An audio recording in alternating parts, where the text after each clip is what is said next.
was white, it would have been beautiful, because, I mean, he's just sitting there going blah, blah, blah. Yeah. And I'm sitting there thinking, God, I hope they put a bug in my car and I don't know about it. And by 2 o'clock in the morning, I drop him off home, and then I just think, oh well.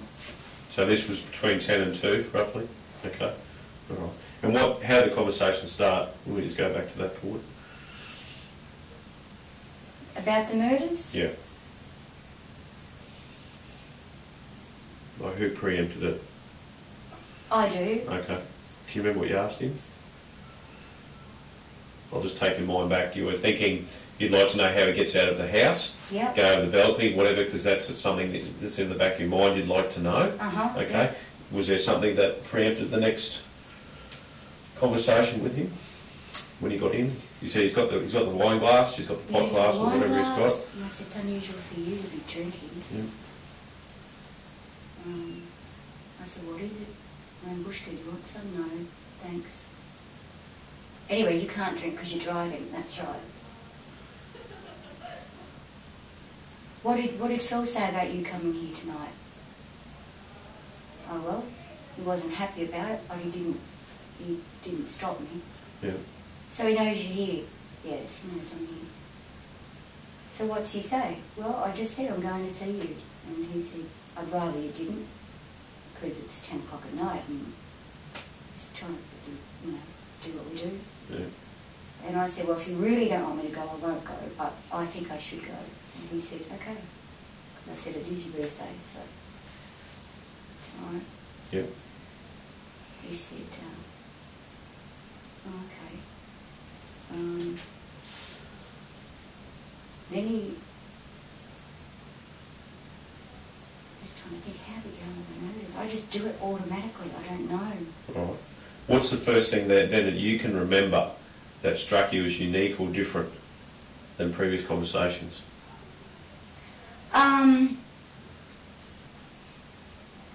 For some reason I must have asked him about remorse again, because that's the point I see he has more trouble not answering me about. So at some point I've said, I'm still just trying to work out whether you are actually remorseful about what happened or not. Do you cry? Yeah, I'll cry like a baby about it. Now, is that, sorry to stop you, but I just need to clarify issues as you go on. Is your interpretation of what he's saying there, that he's sorry or remorseful that he couldn't be there to protect them? No. Or remorseful because he committed yes. the murders? Okay. I just want to, because I need to clarify what your... And that's just my personal opinion. It's not to say those words mean either thing. Sure. It's just... Yep. So when I said about... can I take my jacket off? Please do, yeah. When I said about the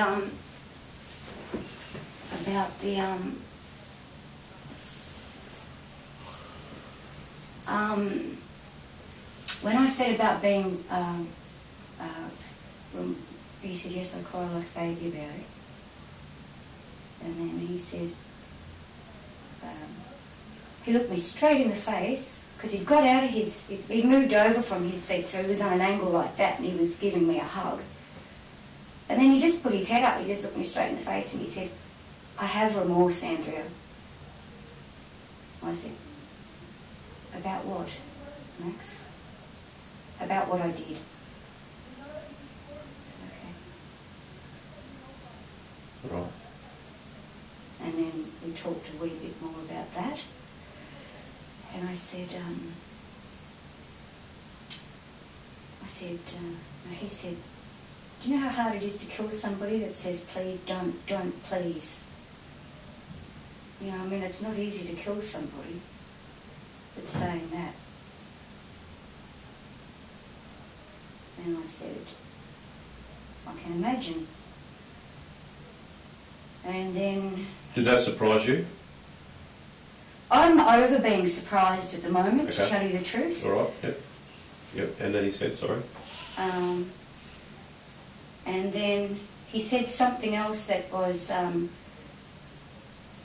very out there, and when he said it, I realised I had this little tiny sort of shock of fear, like just tiny, where I thought, shit, he shouldn't have said that. But my reaction, because it was there and it had come out, was I held his face and I said, that's all I wanted, that's all I wanted. I just want to know that you feel remorse. I said, because, you know, this is good, because I said, I can't put this whole thing together. It's like this big, messed up jigsaw that I can't put together, because it makes no sense to me at all that you did this, the person I know did this in a cold-blooded way, that you actually don't have feelings, like you can't feel anything. I can imagine that you would have to have remorse, and that you flipped out and it happened, and I said, and this is very good, this is very good. And I said, good boy. What did he say, Andrea? I can't remember. And I do that sometimes. I'd have to stop and think. Like I'd have to think about, it's a very weird thing that happens when you're by yourself and you're with someone you're hoping is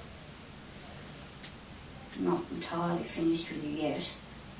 I mean, he still goes on about, you know, that book, you know how I told you about the book? And that you were to write. Yeah. And that I'd done those first few pages to kind of, because I wanted to get in closer with him. And the idea behind that is I go through my scenarios and what, because of his ego, he would correct where I'm going wrong in the scenarios, you see. So that's why we go over the scenarios over and over, so that I can work out, by putting little bits together, what the scenario is from start to finish to the whole thing, like the slip-up about the weapon. What was that slip-up? Well, we were talking about the weapon that was used, and he still said,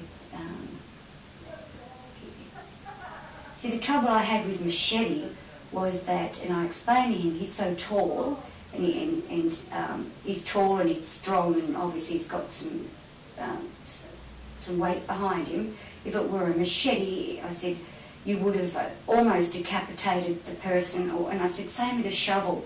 I said, like I said, when I picture you, like if you stood back with a shovel and you would have thrust that down, I said, obviously it would make a lot of gash, there'd be a lot of blood. I said, but you'd be talking about almost.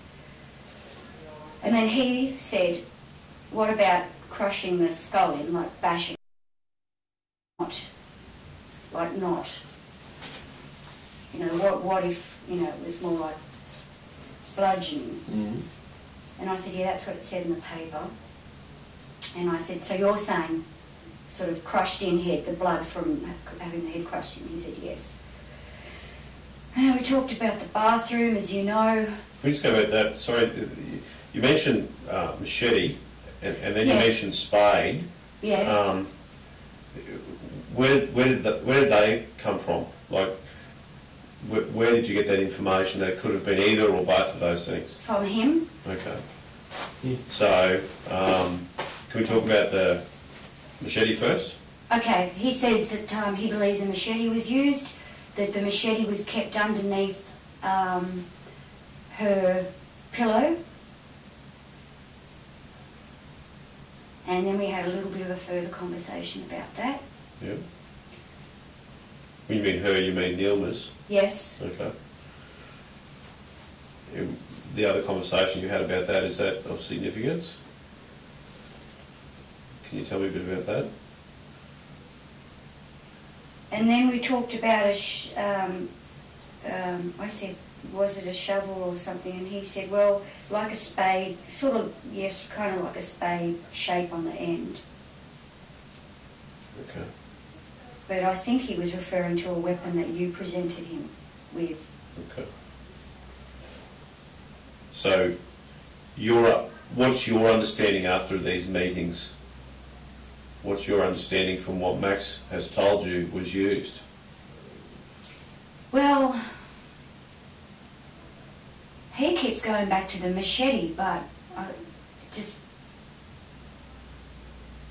when he said he took the shovel, I thought that must have meant he took the shovel, meaning that it was a shovel that was used. So that's when I wanted to ask him about the force of injuries and so forth. Yeah. because we talked also about her being stabbed here and what was used, and we went through pen, pencil. I said something you picked up quickly. In what context was he talking about that he picked up the shovel? He said he took the shovel. Where from? I guess the house. Yes, the house. He took the shovel. I took the shovel with me. So he's actually indicated it's not a what if I took the shovel. No. It's I took the shovel. I took the shovel. When he gets really weak and really tired, he just comes out with stuff. It just comes out. Mm. But I think as much as he thinks that I tell the police or everything, I think that he also kind of believes that I'm very trustworthy. Yeah. Mm-hmm. I think that's the truth of the matter. Otherwise he wouldn't be doing what he's doing. Okay. But then I convince myself, oh well, if he already knows that I'm talking to the police, well then that's his decision to talk to me, and if that's his decision then I don't need to feel guilt about it. Otherwise you just really, you just have so much guilt thinking. He said that he took the shovel. Did he say what he did with the shovel? He said he took the shovel so he could dig a hole and bury VJ. Okay. But he told me he's told you that. And he told me when he stayed that he stayed there the 3 nights before the murders, that he's told you that too. So he's just sort of discussing conversation and stuff. Can we take you back to do you know how hard it is, Andrew, to kill somebody? Did you ever explore with him who was saying that? What's that? Please don't please. Oh, who was saying that? Yes. No, I had said that I believed that the city had begged, but it keeps going back to Cornell for some reason. But yet there was supposed to be blood from Cornell's room, which meant, anyway, doesn't matter. I don't know. So it's never been clarified who was begging him not to do it. No. Which one of the victims? It's not clear in your mind. Okay. No, I had the feeling it was Cornell, because I had actually thought that the city would have begged. But it was just him changing it to Cornell. Maybe Cornell ran into the bathroom. Is it clear in your mind that it was one of the victims that did say that? How was it put to you? I'm sorry for what I have remorse about what happened, about what I did.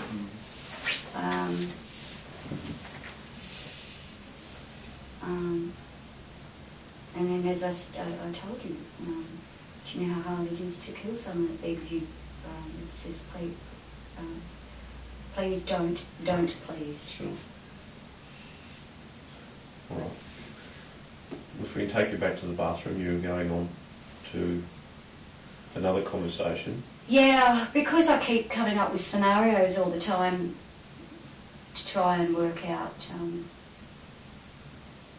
where I'm going wrong.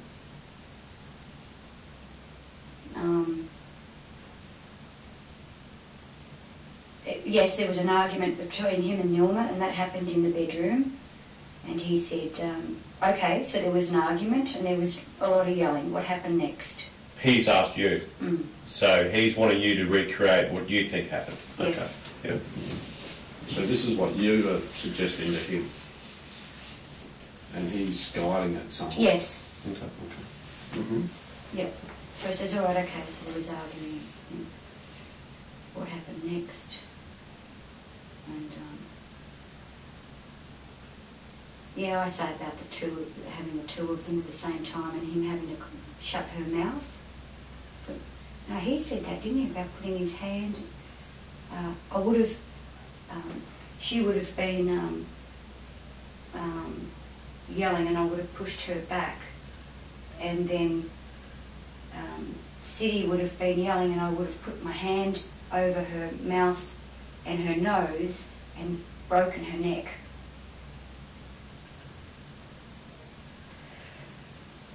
That's just something he's throwing up there. Mm-hmm. Mm-hmm. So no direct comment there that that's what occurred. It's No. just something. It's like that. Yeah. And I say, well, I see her running up the hall and she's in the bathroom. So because I have to do that. If I don't do something, he's not going to correct me. Conversation. Yeah, so I have to say, Sure. you know, this is this and this, and then he says how to open the bathroom door, blah, blah, blah, blah, blah, blah, and off all that goes. But the reason I said that was because he said to me, in a previous conversation, he said to me, all right, why did I leave the house and come back? I mean, how would I have cleaned up the blood? And I thought, oh, so you left the house and came back. Because he said he would have been full of adrenaline and panic. Because I said, did you panic? He said, well, of course you panic. Your body's pumped full of adrenaline. And I said, oh, it's just hard to... I said, you're very clever putting them in a spa, I've got to say, because I said, if you hadn't done that one thing, it would have, you know, you'd be in jail by now. And I said, you know, to be under that kind of pressure and to think about doing that at a moment's notice is, you know, it's pretty incredible, and it's very lucky you did that, because if you hadn't... And then he said, oh, I see, so we're trying the angle of blow smoke up my arse and see if I'll say something then. And I said, I'm not asking you to say anything. I said, I don't care if you think I'm blowing smoke up your arse, that's your business. I don't care. I'm just telling you what I feel, and that's what I feel, so you can take it as that it's truthfully what I feel, or that I'm blowing smoke up your arse. That's your prerogative. And then I said, and then he said something about, it keeps going on about City being drowned. He said, maybe that's why I filled up the spa. And I said, well, you're hardly going to fill up the spa and she's going to sit there and wait for you to fill it up so you can drown her. I said, unless you had rendered her unconscious. And I said, perhaps she wasn't dead, she was unconscious. And then you've weighted her down and, I don't know, till I was sick. But I noticed in that little conversation there, he's attributed that to himself. Would you agree with that? Yeah. Maybe that's why I filled up the spa. Yeah, things like that happen all the time. Okay. That happens all the time. That's where I got it from. You know, she sleeps with one under her pillow, he sleeps with one under his bed, and that's where I got it from. Then what am I supposed to make of that? Yeah. You know, and I've got to react with absolutely nothing at all. Mm-hmm. Like, almost, I might even change the subject. I might even go, so if you're not, you know, getting it from Shiv at the moment, where are you getting, you know? I just snap into a different conversation. We talk about sex a lot, mm-hmm. because it's an easy conversation to have, and it's light and flirtatious. Yeah, I guess so. But we both know that we're not interested in having sex with each other. Like, yeah. It's just something But it breaks the intensity of the conversation. Of course it does. Yeah. I mean, he'll ask you something, you know, very personal about what Phil and I do and stuff like that. Mm-hmm. So he uses that as well to lighten things. Yeah, I think we do. But we both have a pretty, like, we laugh a lot during the 4 hours. We come back to, like, things that amuse us or whatever, and he might say, oh yes, detective, but such and such. And it might be something that's actually very funny. So then we have a laugh because, you know, it's ridiculous and it's funny, and we're very, very easy with each other. Very, very easy. And also I have to snap him out of when he gets a bit, you know, if you get in a car with that guy, it's really a weird feeling because he, you know, his eyes change and he drives like a maniac and he's looking and he's thinking people are following him, and I'm saying, just relax, no one is following you. Oh yeah, So but I know how to get away from them. Why did you drive this night? Because he was drunk. Alright, so what would generally happen? You got to remember, I've only started seeing him by myself. Yeah. What happened the previous time so far as travel arrangements were? Okay, what we did was we met at the Everton Park Hotel, both in our cars, and I got into his car. Okay. And then we sat in his car and we talked for hours in his car. So That's the Honda. oh, we must This have gone to is- the park after that as well. So we must have had a big talk in the car, and then In his car. yeah, in This- his car. But it's not the silver Honda. Oh. I don't know if he's got a new car, but it's not the silver Honda. Okay. It's a very nice car, you know, like your bum warms up on the seat kind of car. Mhm. It has Nice one. some button that you can press. I said, what is that? Okay. But anyway. Okay, so is that it? I'll just read some notes out to you that I made. It sort of reflects the same. It might jog your memory a little bit though. Then you might be able to clarify a few things for me as we go. This is just dot things that I've typed out after our conversation, okay? On a piece of paper here. You met with Max about 10 p.m. on the 16th of March, night before his birthday. You're supposed to meet him on the Thursday, but it didn't happen. But that's slightly different now. Yeah, the it's following Thursday. the following Thursday. Yeah. Right, you drove your car to his house and collected him from there. He had some alcohol and appeared affected by liquor. Yes. They drove to the Arana Hills Park, and it was near the football club you mentioned, like you just mentioned to us earlier. You remained in the car and talked for 4 hours. It was raining. That's correct. On the previous occasion you went to the park, did you go in his car? Yes. All right. And did you stay in the car, or did you No. get out and walk No, we around? got out, we walked, and we sat on a bench. All right. Okay. And the majority of the time was on a bench. Mm-hmm. Okay. And is that what you guys were going to do this last time? Only it was Yes, raining? correct. Did you park in the same spot as last time, as the time before? Yes. Where was that? There's a little shed of some kind. It's like a little car park with the wooden logs Yes. and a little kind of some sort of shed. And directly behind you is the Barbecue. Police Citizens Youth Club. Is it? Notice. Oh. Did you notice? Well, it's pitch Oh, no. black, yeah. Yeah. But there's a very, very large play area, like it's a really good play area, Yeah. with You like got the sailcloths right- I think and you're stuff. right. There's Osborne Road at barbecues. Mitchelton. There's a roundabout. Yes, there's a roundabout, but you go up. Yes, there's a roundabout, and you can take I'll another get back to it. entrance I in think to go you're to the different football. I'm thinking of Running Hills. Yeah. I Yeah. think you're a different place. Yeah, thinking of West Mitchie. Yeah.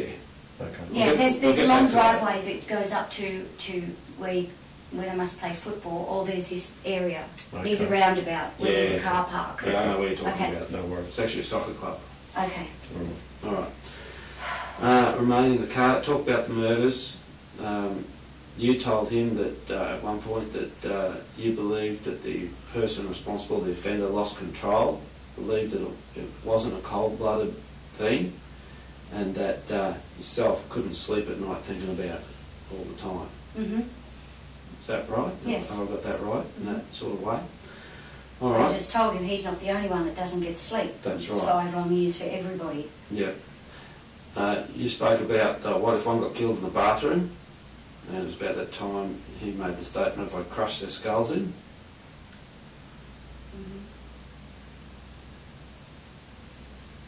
Max stated that Canal slept with a weapon under his bed, and that's where I got it from, Mhm. he said.